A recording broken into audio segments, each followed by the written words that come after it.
Can Ukraine defeat Russia? And if so, how?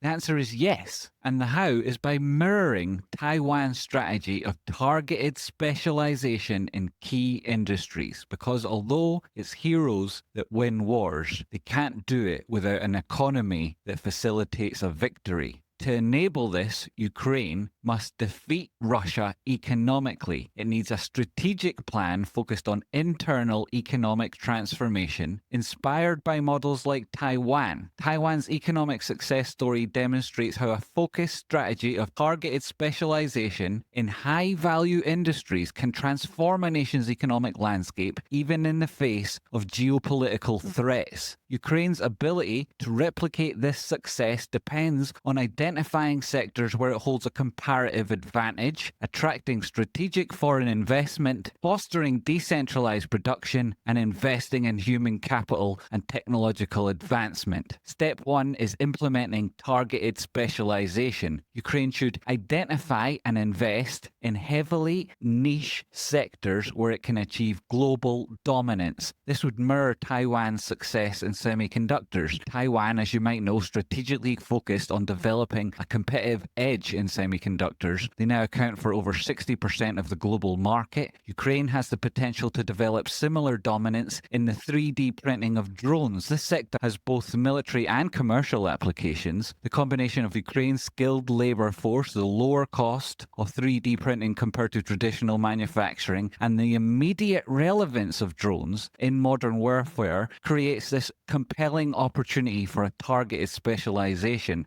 Adam Smith's principle of the division of labor, that's Adam Smith, the father of economics, born here in Edinburgh in 1776, detailed how this approach demonstrates a focus on a limited range of high-value goods and how that leads to economic efficiencies and benefits that country creating that output. So the concept of comparative advantage, then put forward by Ricardo in 1817, further justifies this strategy because Ukraine's lower production costs and its expertise in engineering and military technology allow it to produce high-quality drones more efficiently than its competitors. The next step that Ukraine needs to take is to attract strategic foreign investment. Specialization can't be achieved without sufficient capital to invest. Taiwan's rise as that semiconductor hub was fueled by foreign direct investment, or FDI, and government incentives that attracted major global players like TSMC. Ukraine needs to adopt a similar strategy, establish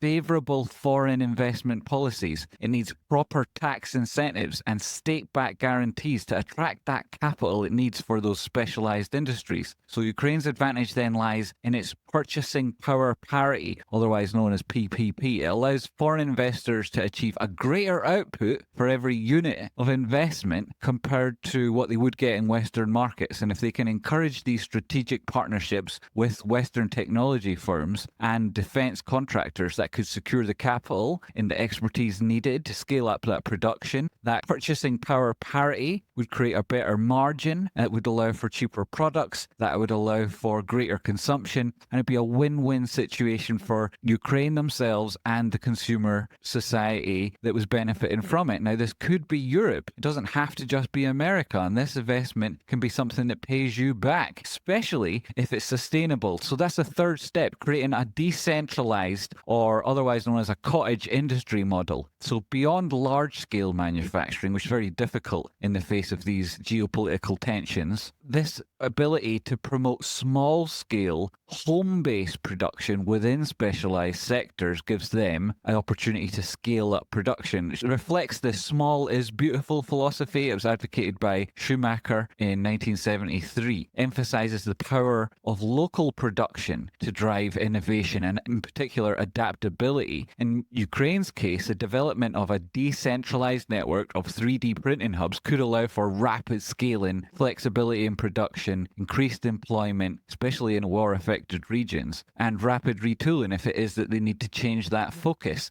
Then the next step, number 4, they need to invest in human capital and the technology transfer that would be required. Now, these are two difficult points, both of which are solvable. Human capital, a tough problem to solve considering the situation that Ukraine is in. The technology transfer, though, can be facilitated by its allies, just as what happened with Taiwan. Taiwan's success in that semiconductor effort was supported by their own robust education system and government-backed research and development initiatives. Ukraine has to invest, obviously, in science, technology, engineering, mathematics, those STEM subjects, to establish vocational training programs and create the state-supported technology transfer hubs. And as I say, that can be facilitated by allies. That's the sort of thing that is very commendable and a great generous offer that European nations can make to train up the skill apprenticeships for these crucial sectors, which will also help grow the European economy or the American economy or both. So facilitating these partnerships allow the global defense industry and technology firms to accelerate knowledge transfer and technological upgrades that will benefit both themselves and Ukraine. Again, a win-win situation. These sort of things create cascading economic benefit that has a military impact. So successful implementation of that economic strategy generates a multi-layered impact on Ukraine's economy, which benefits its security, economic independence. It allows them to increase export revenues through land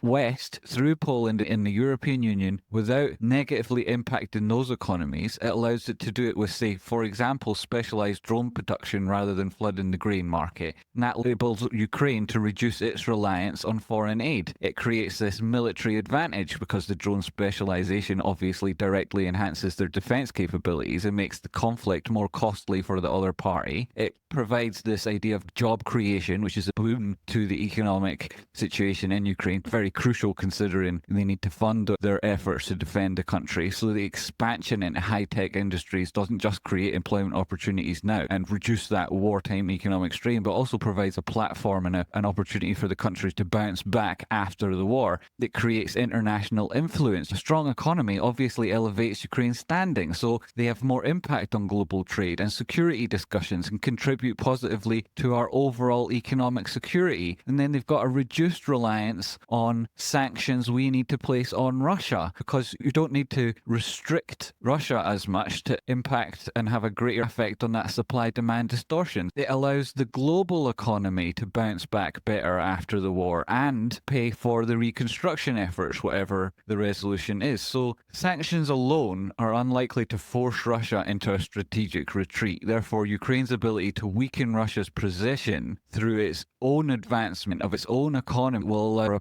a flexible dominance in a critical industries, which would represent a more sustainable strategy. And so that's how Ukraine defeats Russia. It's got this objective to create a sustainable economic model that will strengthen Ukraine's own economy while directly undermining Russia's strategic position. And so you need to develop from that objective a priority of steps to take. We suggest number 1, targeted specialization. Number 2, strategic foreign investment. Number 3, a cottage industry across the country. Number 4, human capital and technology transfer. And you execute these things with an efficient government policy and incentivize the companies and foreign investment with tax breaks and that technological transfer back and forth between these different companies that will boost the defense and technology sector across Europe or America. Establish strong government-backed venture funds. And this is one of the things that Europe can also help, or America, with capital tied to a loan that will